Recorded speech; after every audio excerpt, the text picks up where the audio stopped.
मोहतरम चेयरमैन साहब, आपने मुझे बोलने का मौका दिया। मैं शुरुआत में बताना चाह रहा हूं कि मैं हुकूमत की तरफ से लाए गए इस रेजोल्यूशन की मुखालिफत में बोल रहा हूं और मैंने अमेंडमेंट्स भी दिए हैं प्रेजेंट एड्रेस के लिए।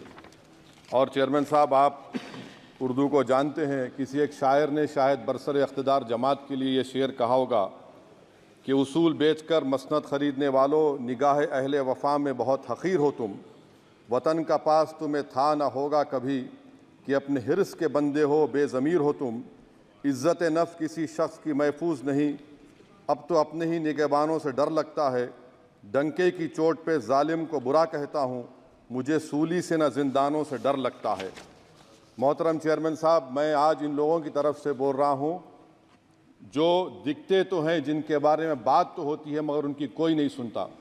मैं उनके बारे में बोल रहा हूं जिनके बारे में वज़ीर आज़म मोदी ने कहा था कि घुसपैठी है। मैं उन बेटियों और माओं के बारे में कह रहा हूं जिनके बारे में मोदी ने कहा कि ज़्यादा बच्चे पैदा करते। मैं उन मासूम नौजवानों के बारे में कह रहा हूं जिनको मॉब लिंचिंग के ज़रिए मारा जा रहा है।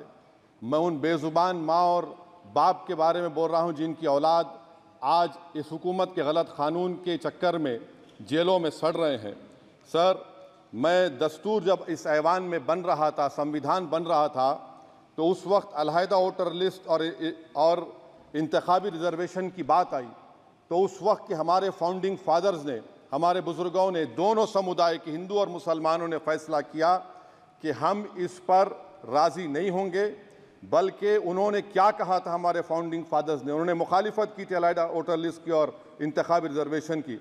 उन्होंने कहा था, I quote sir, it is the duty of majority community to ensure that minorities are elected in the representative numbers. BJP मुसलमानों की नफरत पर जीतती है और मुसलमानों के नाम निहाद मसीहा मुसलमानों के 90% ज़्यादा वोट हासिल करते हैं, मगर फिर भी इस ऐवान के दरवाजे नहीं खुलते मुसलमानों के लिए और सिर्फ 4% मुसलमान जीत कर आते हैं। सर, संविधान सिर्फ एक किताब नहीं है जिसे चूमा जाए, संविधान एक किताब नहीं है जिसे दिखाया जाए, संविधान एक सिंबल भी है, मगर संविधान एक हमारे बुजुर्गों के ख्वाबों की किताब है।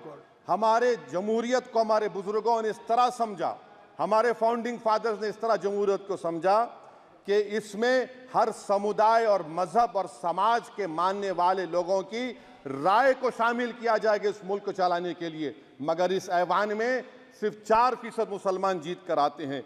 मैं संविधान से जो मोहब्बत के दावे करते हैं उनसे कहूँगा कि कभी उठाकर पढ़ो कॉन्स्टिट्यूंट असेंबली डिबेट्स में कि नेहरू ने, HC मुखर्जी ने, सरदार हुकुम सिंह ने माइनॉरिटीज़ के बारे में क्या कहा था।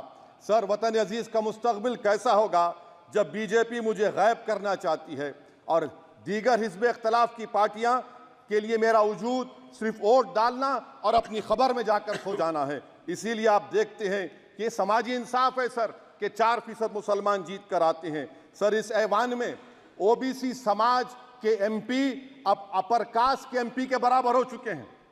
OBC समाज के MP अब अपर कास्ट MP के बराबर हो चुके हैं और 14% मुसलमान सिर्फ 4% जीत कर आते हैं।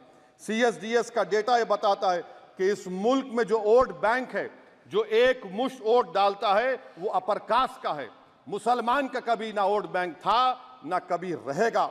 सर, 4 जून के बाद 6 मुसलमानों की मॉब लिंचिंग हुई, 11 घरों को मध्य प्रदेश में मोदी के बुलडोजर ने निस्तो नाबूद कर दिया। हिमाचल प्रदेश में एक मुसलमान की एक दुकान को लूट लिया गया और हिज़्ब इख्तिलाफ की पार्टियों की तरफ से सन्नाटा है। शायद अब वक्त आ चुका है कि लफ्ज़ मुसलमान का नाम लेना भी अब उस पर पाबंदी आयद कर दी जाएगी। सर, मैं ये बात बताना चाह रहा हूँ कि नरेंद्र मोदी को जो मैंडेट मिला है। एक मिनट उवैसी साहब, आप लोग बैठ जाएं, कृपया आप लोग बैठ जाएं। श्री मनसुख मांडविया जी, आप लोग बैठ जाएं, कृपया माननीय सदस्य बैठ जाएं। श्री मनसुख मांडविया जी, कृपया आप लोग बैठ जाएं। अपने प्रारंभिक कृपया आप लोग बैठ जाएं।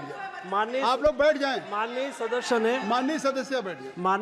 सदस्य ने अपने प्रारंभिक भाषण में जो शब्द प्रयोग करा है उसको ऑथेंटिकेट करा जाए। और अभी उन्होंने उल्लेख करा कि मोदी के बुलडोजर ने वहाँ मॉब लिंचिंग करा है, उसको भी ऑथेंटिकेट करा जाए। निश्चित तौर से इसको ठीक है ठीक है ठीक है ठीक है ठीक है। उवैसी साहब, जब भी कोई बात नहीं सर, आप चेयर पर बैठे हैं जी, इसलिए आप मंत्री जी को पेट में दर्द हुआ, माशाल्लाह, शुक्रिया उनका। नहीं, तो सर मैं ये बोल रहा था, जवाबदेही है ये अरे ये नहीं, मंत्री इससे बुरी बात क्या है? पेट में दर्द हो सकता है, वो दर्द ये सब ठीक अच्छा दर्द हुआ, चलिए दर्द हुआ, दिल का दर्द हुआ।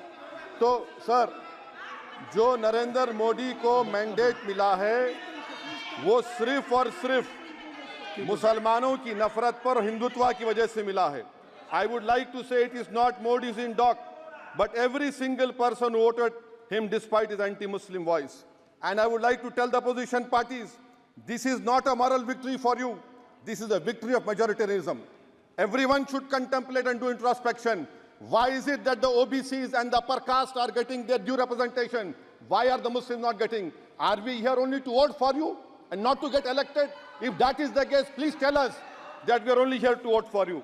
Sir, आज भारत के आधे नौजवान बेरोजगार हैं और रोजगार की तालाश, बेरोजगारी का आलम यह है सर कि मोदी सरकार के 5 साल में 75 लाख एस्पिरेंट्स की जिंदगी बर्बाद हो गई, 6 पेपर लीक हुआ। बेरोजगारी का आलम यह है सर कि रशिया जा रहे हैं, वहां जाकर अपनी जानों को दे रहे हैं। बेरोजगारी का आलम यह है कि नरेंद्र मोदी रोजगार का कैंप चलाती है नौजवानों के लिए कि तुम इजराइल में जाकर काम करो, उनको कैनन फॉडर बना रही है ताकि फलस्तीनियों की जायदादों को हड़प कर सके। ये भी कंक्लूड कर। अरे सर, मेरा टाइम है, कहाँ टाइम है सर? आप ये टाइम ले लिए मेरा सर, मैं 2 मिनट दीजिए। ये विश्वगुरु की पॉलिसी है, इजराइल को 27 टन हथियार जा रहा है। 9 मिलियन भारत के लोग गल्फ में काम करते हैं, क्या असर पड़ेगा? 47,000 इजरायली फलस्तीनी मार चुके हैं। क्या है हमारी पॉलिसी सर? क्यों हथियार दे रहे हैं सर? नस्लकशी हो रही है। सदर जमहूरिया के खुतबे में राष्ट्रपति के सर, मैं उसी पे बोल रहा हूं सर, उसमें लिखा हुआ है फॉरेन पॉलिसी के ऊपर, आप पैराग्राफ नंबर 25 देख लीजिए। सदर जमहूरिया में सैचुरेशन अप्रोच है।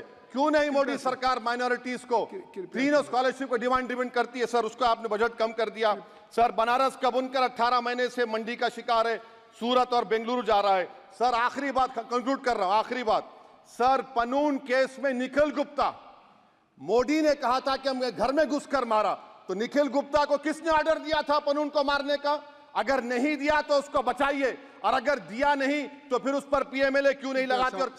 सर समाप्त करो। कमेटी बनाई आपने, उसका क्या हुआ सर? हम एससीओ को नहीं जा रहे सर। मैं आपको बता रहा हूं कि मैं अपनी इस तकरीर को टीपू सुल्तान की नजर, सुनिए सर, अब हो गया, खत्म कर रहा हूं सर। मैं अपनी तकरीर को टीपू सुल्तान के नजर कर रहा हूं। ये टीपू सुल्तान की फोटो है, क्या आप इससे भी नफरत करेंगे सर? ये संविधान में टीपू सुल्तान की फोटो है जिस पर वल्लभ भाई पटेल ने साइन किया, श्यामा प्रसाद मुखर्जी ने साइन किया। ये आपकी नफरत है सर। आखिर में मैं अपनी बात को खत्म कर रहा हूं इस शेर पर कि क्या दिन दिखा रही है सियासत की धूप छांव।